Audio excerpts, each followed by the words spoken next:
اعوذ باللہ من الشیطان الرجیم بسم اللہ الرحمن الرحیم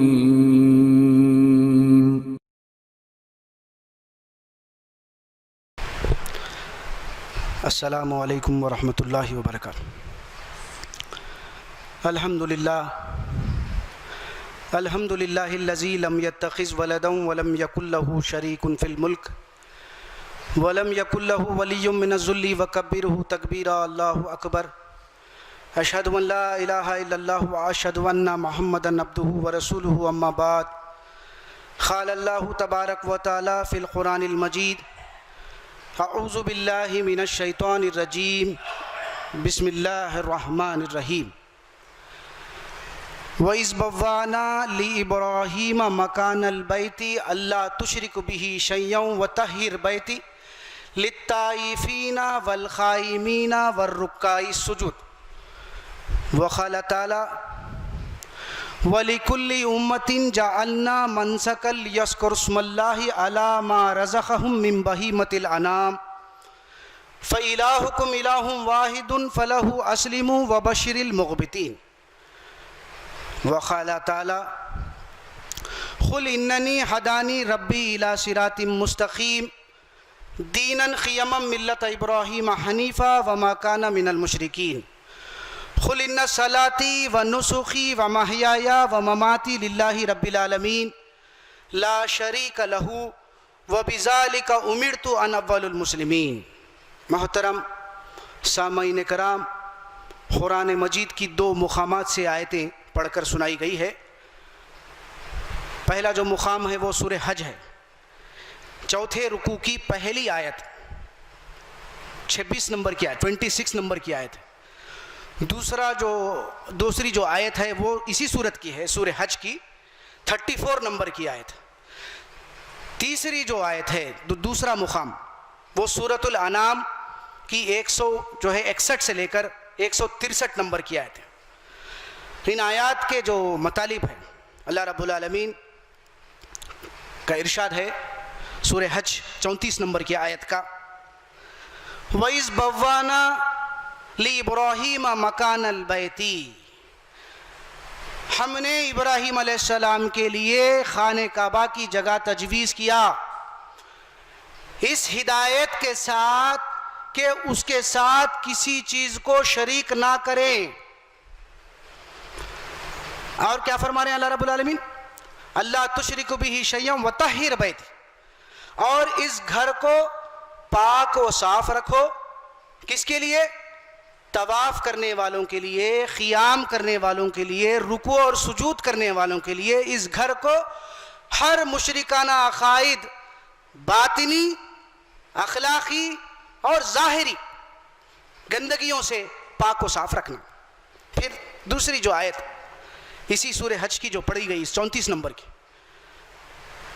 اللہ فرماتے ہیں ہم ہر امت کے لیے قربانی کا ایک طریقہ مقرر کیا، ایک ہی طریقہ ہے۔ اور وہ طریقہ کیا ہے؟ اللہ فرماتے ہیں وَلِكُلِّ أُمَّةٍ جَعَلْنَا مَنسَكًا لِيَذْكُرُوا اسْمَ اللَّهِ عَلَى مَا رَزَقَهُم مِّن بَهِيمَةِ الْأَنْعَامِ۔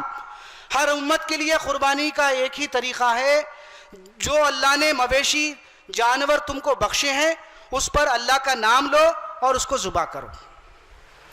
اور بنیادی علت کیا ہے قربانی کی؟ اس حقیقت کو اللہ رب العالمین آگے کی آیتوں میں بیان کر: فَإِلَٰهُكُمْ إِلَٰهٌ وَاحِدٌ فَلَهُ أَسْلِمُوا وَبَشِّرِ الْمُخْبِتِينَ۔ تمہارا معبود حاجت روا، مشکل کشا، فریاد رس، داتا، گنج بخش، دستگیر، بگڑیاں بنانے والا، موت اور حیات کا مالک، رزق دینے والا، وہ کون ہے؟ صرف اللہ ہے۔ اللہ ہی اکیلا ہے، اس کے سوا کوئی معبود نہیں ہے۔ لہٰذا جب تم معبود اس کو تسلیم کر لیے نفع اور ضار کے سلسلے میں، تو پھر اس کے مطیع اور فرما بردار بن جاؤ زندگی کے ہر معاملے میں۔ اور ایسا مطیع اور فرما بردار بن جانے والے بندوں کو اے نبی صلی اللہ علیہ وسلم جنت کی خوشخبری سنا دیجیے۔ یہ دو آیتیں، اور سورہ جو ہے انعام کی آیتیں 161 سے لے کر 163 تک کی جو پڑھا میں، ان کے جو مطالب ہے، نبی کریم صلی اللہ علیہ وسلم قیامت تک کے آنے والے سارے انسانوں کے لیے کیا ہے؟ پیغمبر، آخری رسول، ایمان اور عمل میں ہمارے لیے نمونہ ہے. تو آپ کے ذریعے سے الحمدللہ اللہ رب العالمین کہلوا رہے ہیں ساری انسانیت کو، قل اننی ہدانی ربی الی صراط مستقیم. کہہ دیجئے اے محمد صلی اللہ علیہ وسلم، اللہ رب العالمین نے مجھے جنت کو جانے کا، دنیا میں زندگی اور بندگی کا ایک راستہ تجویز کیا، سیدھا راستہ، سیدھے راستے کی طرف رہنمائی کی ہے. وہ سیدھا راستہ کون سا راستہ ہے؟ قل اننی ہدانی ربی الی صراط مستقیم دینا قیما ملت ابراہیم حنیفا وما کان من المشرکین. وہ مضبوط دین کی طرف رہنمائی کی ہے جس کی بنیاد توحید ہے، اور اس توحید پر قائم کون تھے؟ ابراہیم علیہ السلام چلے اس دین پر. اور وہ ابراہیم علیہ السلام کون تھے؟ اللہ فرماتے ہیں وہ مشرکوں میں سے نہیں تھے، شرک کرنے والوں میں سے نہیں تھے. ان کا جو تعلق تھا نفع اور ضار کے سلسلے میں، راست اپنے تعلق کو اللہ سے قائم کیے ہوئے تھے. دینن قیما ملت ابراہیم حنیفا وما کان من المشرکین. قل ان صلاتی و نسخی و محیایا و مماتی للہ رب العالمین. کہہ دیجئے محمد صلی اللہ علیہ وسلم، میری قربانی، میرا جینا، میرا مرنا کیا ہے؟ میری نماز اس رب العالمین کے لیے ہے، لا شریک لہ. پھر بنیاد اس کے ساتھ کسی چیز کو کسی بھی حیثیت سے کسی فرد خلق کو شریک و دخیل مت کرو. وَبِذَلِكَ أُمِرْتُ أَنَّ أَوَّلَ الْمُسْلِمِينَ. اور اللہ رب العالمین نے مجھے حکم دیا ہے کہ میں ان احکامات پر کیا کروں؟ پابند رہوں، مطیع اور فرما بردار بنا رہوں. تو یہ آیتوں کے جو مطالب ہوئے، اللہ رب العالمین کا بہت بڑا شکر ہے کہ اللہ رب العالمین نے ہم کو موقع دیا ہے، موقع فراہم کیا ہے کہ ہم اس بات کو توجہ کے ساتھ غور کریں کہ اللہ رب العالمین انسان کو دنیا میں بھیجنے کا کیا مقصد ہے. پھر ہم زندگی گزار رہے ہیں، کیا پھر صرف کھاؤ پیو مزہ کرو چلے جاؤ؟ یا نہیں، جو ہے نا ہمارا جو مسلمہ حقیقت ہے، سارے انسان اس بات پر متفق ہے کہ ایک دن انسان کیا ہے؟ کل نفس ذائقۃ الموت، ہر نفس کو موت کا مزہ چکنا ہے. پھر جب موت کا مزہ چکنا ہے تو پھر کیا واقعی ہم جو ہے نا لاپرواہی کی زندگی گزار سکتے ہیں؟ ایک ہمارا جو خالق ہے، ہمارا جو پروردگار ہے، ہم کو پیدا کرا، پیدا کرنے کے بعد جو ہے نا بے مقصد ہم کو چھوڑ دے گا؟ کیا اس کائنات کی تخلیق کے غائب کا کوئی مقصد وجود نہیں ہے؟ لوگ جو ہے نا غلط فہمی میں مبتلا ہے اپنے خالق کے متعلق، کیونکہ روایت ہے، ایک معتبر شخصیت کے زبان سے سنا، میں کہہ رہے ہیں کہ اس کائنات کی تخلیق اور غائب کا مقصد کے سلسلے میں اللہ رب العالمین نے کوئی بات قرآن میں میری نظر میں بیان نہیں کی اور نہ حدیث میں ہے. البتہ ایک روایت ہے، کنتم کنزن مخفین، یہ روایت کو پیش کریں. اللہ رب العالمین ایک چھپا ہوا خزانہ تھا، کیونکہ اللہ چھپے ہوئے تھے، اپنے آپ کو ظاہر کرنا چاہ رہے تھے، لہذا کیا کرے اللہ تعالیٰ؟ مخلوق کی پیدائش کرے تاکہ مخلوق پیدا کرنے کے بعد اس خالق کو پہچانے. بالکل غلط بات، جھوٹی بات ہے. اللہ رب العالمین کا شکر و احسان ہے، اللہ رب العالمین انسان کو پیدا کرنے کے بعد اس کے مقصد حیات کو اور اس کائنات کی تخلیق اور غائب کے مقصد کو کھلے طور پر واضح کر دیے. سورہ جاسیہ کی آیتیں ہیں، وَخَلَقَ اللَّهُ السَّمَاوَاتِ وَالْأَرْضَ بِالْحَقِّ وَلِتُجْزَى كُلُّ نَفْسٍ بِمَا كَسَبَتْ وَهُمْ لَا يُظْلَمُونَ. یہ مقصد کیا فرما رہے ہیں اللہ رب العالمین؟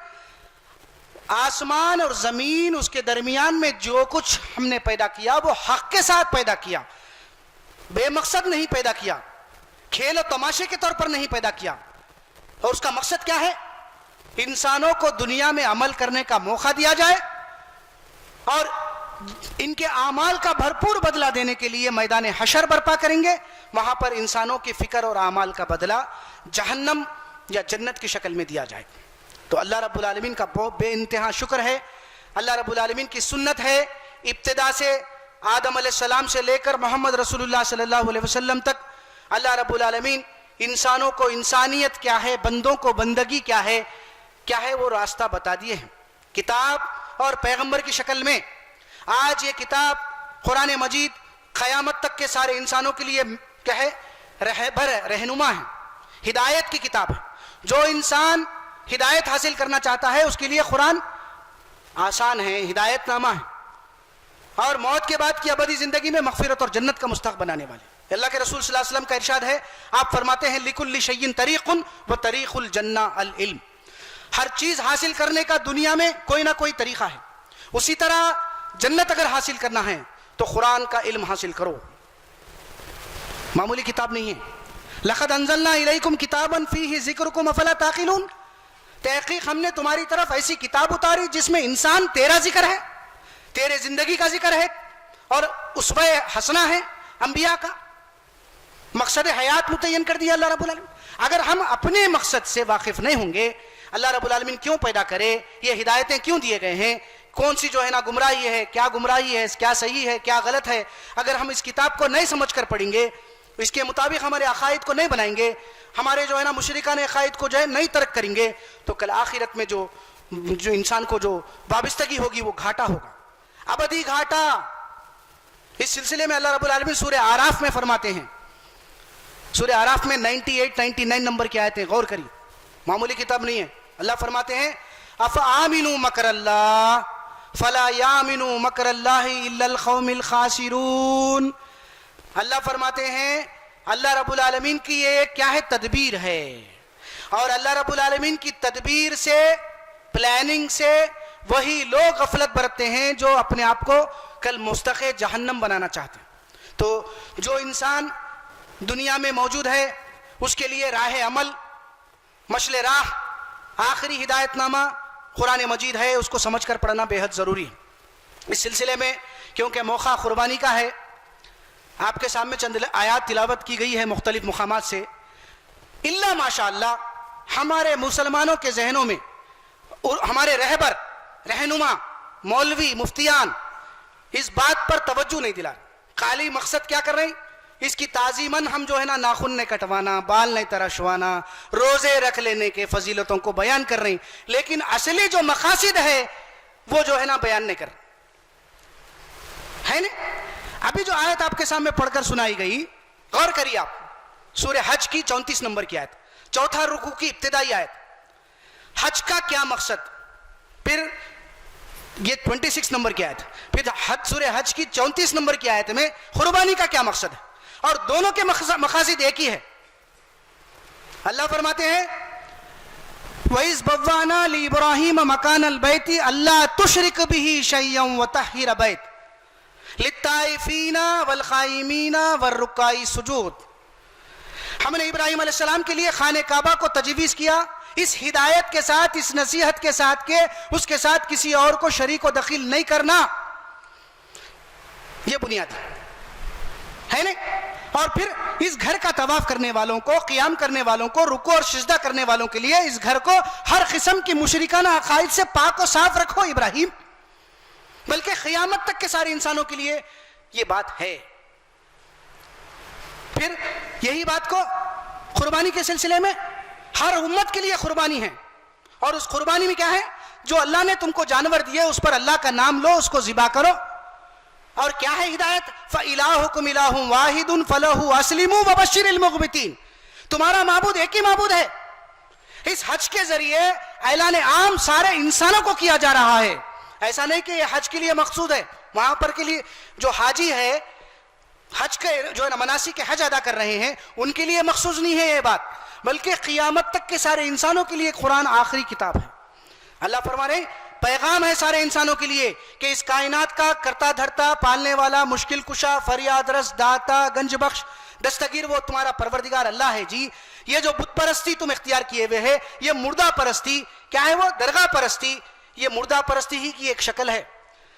تم نافع اور زار سمجھ رہے ہیں جس کا تعلق اس دنیا سے کٹ چکا. وما یشعرون ایانا یبعثون بل ادارک علمہم فی الآخرہ بل ہم فی شک منہا بل ہم منہا امون. اللہ فرماتے ہیں جس کی نظر و نیاز کر رہے ہیں، منتیں مرادیں مانگ رہے ہیں، جس سے بگڑیاں بننے کی جو ہے نا دعائیں درخواستیں کر رہے ہیں، یہ مردہ ہے، بلکہ ان کو خود شعور نہیں ہے کہ یہ کب زندہ کر کے اٹھائے جائیں گے. ایسا عقیدہ رکھنا. اللہ فرماتے ہیں بل ادارک علمہم فی الآخرہ، ایسے عقیدہ رکھنے والوں کا علم آخرت کے تعلق سے ختم ہو چکا، اس کے متعلق شک میں پڑے ہوئے ہیں اور اندھے بنے ہوئے ہیں. معمولی بات ہے، اس کو شرک قرار دے رہے ہیں اور اس کو ہدایت سمجھ رہے ہیں. اللہ ماشاءاللہ کتنے ایسے مسلمان ہیں آج بھی آنکھ نہیں کھول رہے. کیا پیغام ہے؟ ابراہیم علیہ السلام کا جو واقعہ اللہ تعالیٰ ہم ہمارے سامنے بیان کر رہے ہیں. وَإِذِ ابْتَلَىٰ إِبْرَاهِيمَ رَبُّهُ بِكَلِمَاتٍ فَأَتَمَّهُنَّ قَالَ إِنِّي جَاعِلُكَ لِلنَّاسِ إِمَامًا. ہم نے ابراہیم کو چند باتوں میں آزمایا. ایسا نہیں کہ پیغمبر امتحان سے بری ہے.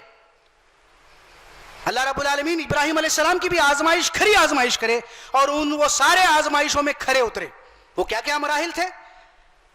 وَاذْكُرْ فِي الْكِتَابِ إِبْرَاهِيمَ، اس کتاب میں ابراہیم علیہ السلام کے ذکر کو پڑھ کر سنائیے نبی صلی اللہ علیہ وسلم. وہ کون تھے؟ یا اذ قال لأبیہ یا ابتی لما تعبد ما لا يسمع ولا يبصر ولا یغنی عنک شیئا. اے میرے باپ، یہ کیا ہستیاں ہیں جن کو تم اپنے ہاتھوں سے تراش رہے ہو، جن کو تم پکار رہے ہو، ان کی عبادت کر رہے ہیں تم، جبکہ یہ نہ سن سکتے، نہ دیکھ سکتے، نہ تمہاری کوئی بگڑی بنا سکتے. یا ابتی انی قد جاءنی من العلم ما لم یاتک فاتبعنی اهدک صراطا سویا. اے میرے باپ، میرے پاس اس رب العالمین کی طرف سے ایسا علم آیا ہے جو تمہارے پاس نہیں ہے. تمہارے پاس کیا ہے؟ تمہارے باپ دادا کا طریقہ ہے، موروثی عقیدہ ہے.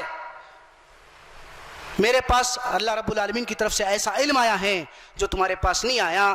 اے باپ، یا ابتی لا تعبد الشیطان ان الشیطان کان للرحمن عصیا. اے میرے باپ، شیطان کی عبادت مت کر. شیطان کی عبادت کوئی کرتے ہے؟ کسی کو اگر سوال کرتے ہیں کریں گے ہم، شیطان کی عبادت کوئی بھی نہیں کرتا.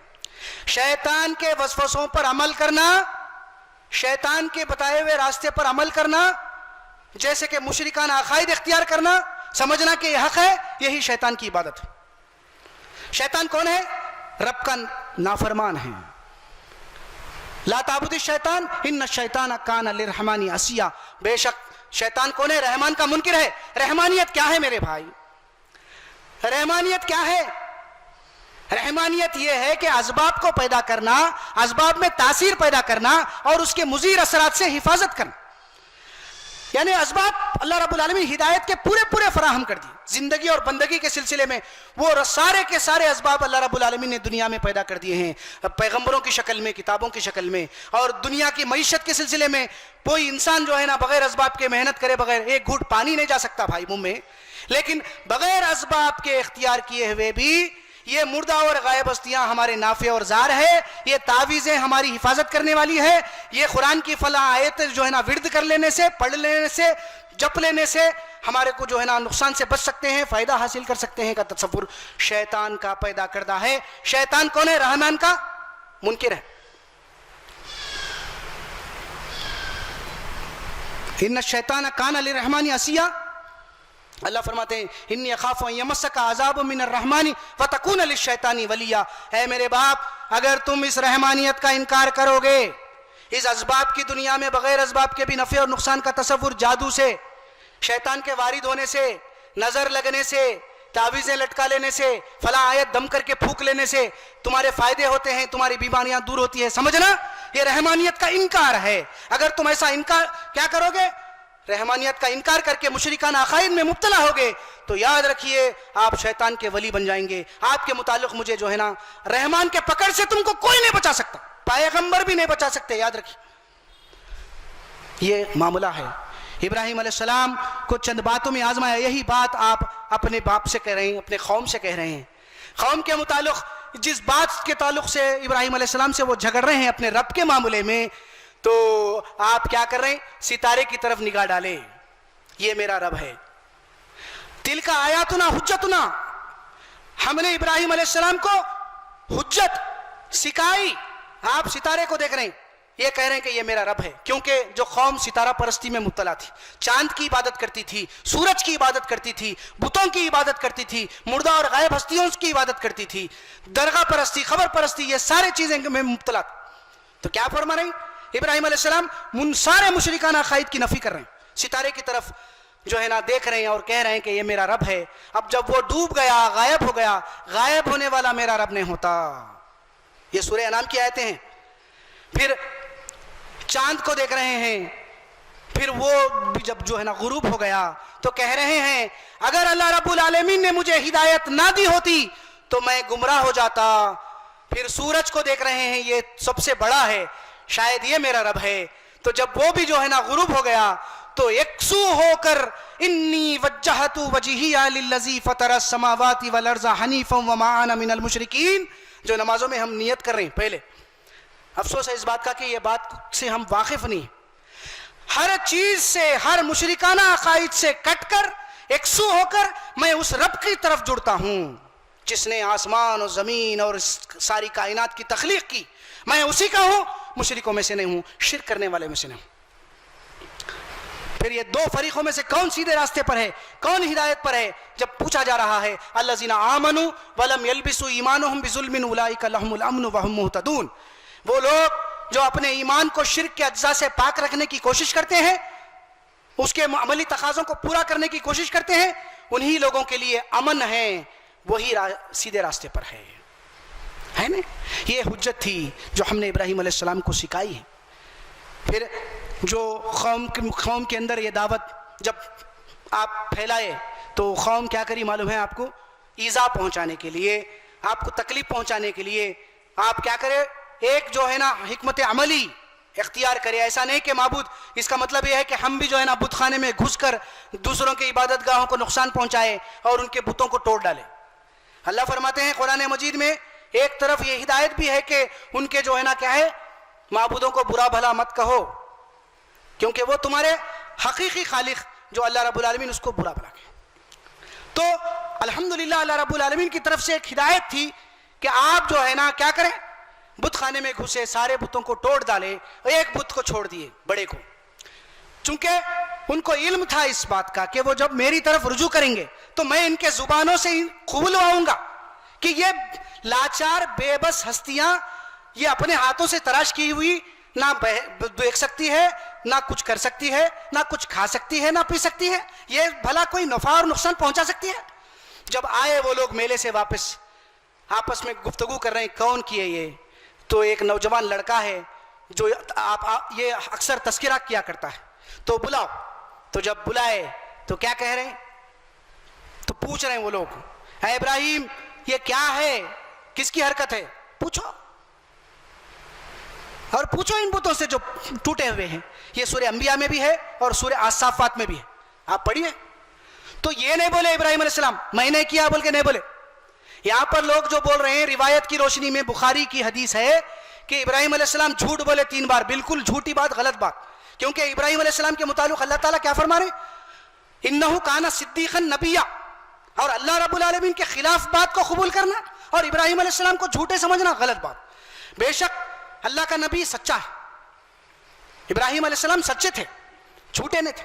اور پھر یہی بات کو سورہ حج میں اللہ فرماتے ہیں بتوں کی عقائد کی گندگی سے بچو, انہوں نے بہتوں کو گمراہ کیا, اور جھوٹ سے بچو. جب یہ ہدایت ایک طرف موجود ہے تو کیا ابراہیم علیہ السلام جھوٹ بول سکتے ہیں؟ بالکل غلط بات, ایسا نہیں ہے. تو یہ چند آزمائش تھے آپ کے ساتھ جو گزرے ہیں, آپ ان سارے آزمائشوں میں جو ہے نا کھرے اترے ہیں. تو پھر جو آخری آزمائش آپ کے جو ہے نا لڑکے اسماعیل علیہ السلام کو آپ خواب میں دیکھ رہے ہیں بارہا کہ آپ ذبح کر رہے ہیں, تو لڑکپن کی عمر میں جب بچہ پہنچتا ہے آپ پیش کرتے ہیں رائے, اے میرے لڑکے بتا تیری رائے کیا ہے. تو ابراہیم علیہ السلام سے اب ان کا بیٹا جو کہہ رہا ہے اے ابا جان آپ جو ہے نا اس کو کر گزریے, انشاءاللہ آپ مجھے صبر والوں میں پاؤ گے. جب ماتھے کے بل لٹا دیے, بچہ کٹنے کے لیے تیار اور باپ کاٹنے کے لیے تیار. دیکھیے آپ جب آپ چھری چلائے تو اللہ رب العالمین کی طرف سے ندا دی گئی اے ابراہیم قد صدقت رؤیا, تم نے خواب کو سچا کر دکھایا. تو وترکناہم علیہم فی الآخرین, اور اس عمل کو اللہ رب العالمین ان کی جگہ پہ کیا کرے, ہٹا دیے بڑی قربانی کے بعد. تو یہ عمل کو اللہ رب العالمین قیامت تک کے سارے انسانوں کے لیے سنت ابراہیم جب اللہ کے رسول سے پوچھا گیا، صحابہ پوچھ رہے ہیں اے اللہ کے رسول یہ قربانی کیا ہے جو ہم ہر سال ذی الحجہ کے 10ویں تاریخ کو دے رہے ہیں، یہ قربانیاں، یہ نظریں اس خالق کائنات کے سامنے پیش کر رہے ہیں، یہ کیا ہے؟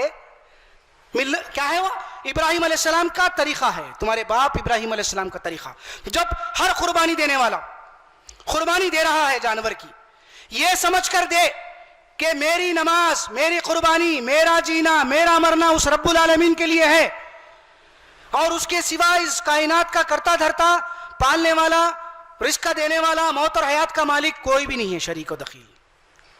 وہ تنہا اکیلے اس کائنات کو چلا رہے ہیں، نہ اس کی کوئی اولاد ہے، نہ اس کو نیند آتی ہے، نہ اونگ آتی ہے، یہ جو ہے نا کیا ہے؟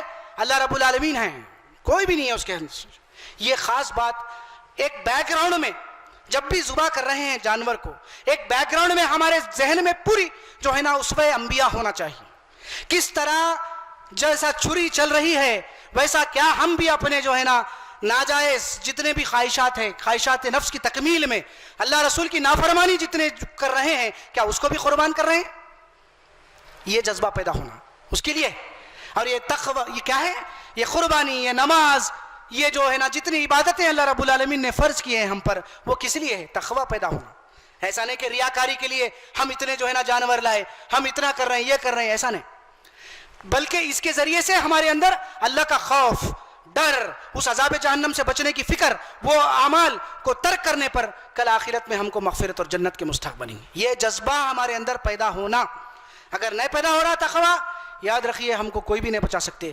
آج کی جو صورتحال ہے معمولی صورتحال نہیں ہے۔ میں جو ہے نا خطبے کے اختتام پر جو ہے یہ آیتیں رکھنا آپ کے سامنے ضروری سمجھتا ہوں۔ سورہ اعراف 94 سے 99 تک کی آیتیں پڑھی آپ، معمولی جو ہے نا حالات نہیں ہیں۔ آج نوح علیہ السلام کے بعد، میں اپنے نزدیک سمجھ رہا ہوں، نوح علیہ السلام کے بعد آج تک پوری دنیا میں جو ہر انسان متنفس جو آج اس عذاب میں گرفتار ہے، وہ نوح علیہ السلام کے بعد یہ امت محمدیہ آج کے دور کی پوری انسانیت متاثر ہے اس وبا سے۔ اب اس سے بچنے کا حل کیا ہے؟ سولوشن کیا ہے؟ غور کر رہے ہیں؟ لڑیں گے بول رہے ہیں کرونا وائرس سے، سب کریں گے بول رہے ہیں، یہ کر رہے ہیں، دعویٰ ہے، سائنسداں اپنی طرف سے کوششیں کر رہے ہیں، سب کر رہے ہیں، لیکن کبھی غور کر رہے ہیں کہ ایک ہمارا خالق ہے، ہم کو کس مقصد سے دنیا میں بھیجا، کیسا زندگی گزار رہے ہیں، کتنی نافرمانیاں کر رہے ہیں اللہ کے ساتھ۔ وَمَا أَرْسَلْنَا فِي قَرْيَةٍ مِّن نَّبِيٍّ إِلَّا أَخَذْنَا أَهْلَهَا بِالْبَأْسَاءِ وَالضَّرَّاءِ لَعَلَّهُمْ يَضَّرَّعُونَ۔ ہم نے ہر امت میں رسول بھیجے، ہر بستی میں رسول بھیجے، ایسا کبھی نہیں ہوا کہ کوئی بستی میں ہم نے رسول نہ بھیجا ہو، وہاں کے لوگوں نے نبیوں کی باتوں کو جھٹلایا نہ ہو، مشرکانہ عقائد اور نافرمانیوں میں مبتلا نہ ہو۔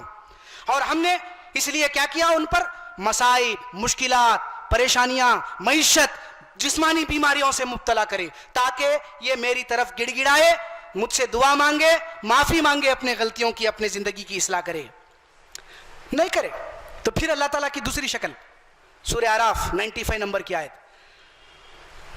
اللہ فرماتے ہیں ثم بدلنا مکان السیئۃ الحسنۃ حتی عفوا وقالوا قد مس آباءنا الضراء والسراء بغتة فأخذناهم بغتة وهم لا يشعرون۔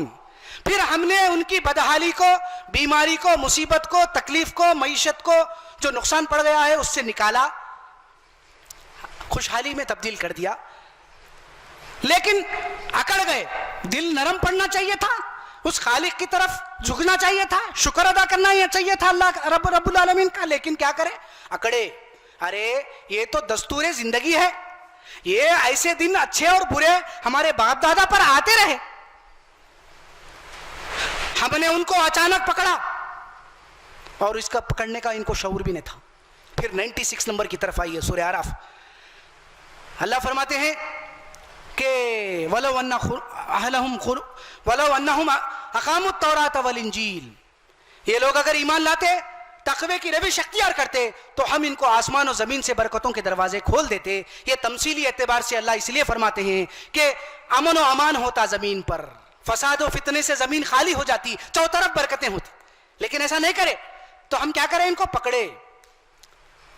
تو لہٰذا معمولی بات نہیں ہے، افآمن اہل القری، پھر اللہ فرمایا افآمن اہل القری ان یاتیہم باسنا بیاتا وہم نائمون، کیا یہ لوگ بے خوف ہو گئے ہیں؟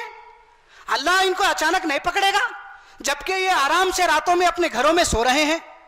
افآمن اہل القری ان یاتیہم باسنا، اللہ فرماتے ہیں اس کے بعد ضحی وہم نائمون وہم یلعبون، کیا یہ لوگ اللہ سے بے خوف ہو گئے کہ اللہ ان کو اچانک نہیں پکڑے گا؟ کہ جب یہ دن دہاڑے اس دنیا میں کی جو ہے نا کمانے میں مصروف و مگن ہیں، رب کی دندناتے ہوئے نافرمانیاں کر رہے ہیں، دن دہاڑے جب جو ہے نا کھیل رہے ہیں، تو یہ جو ہے نا کچھ آیتیں تھی. آپ غور کریے، ہم بھی جو ہے نا جیسا ابراہیم علیہ السلام کا جو اسوہ رہا اور انبیاء کا جو اسوہ رہا اس کے مطابق اپنی زندگیوں کو ڈھالنے کی کوشش کرے.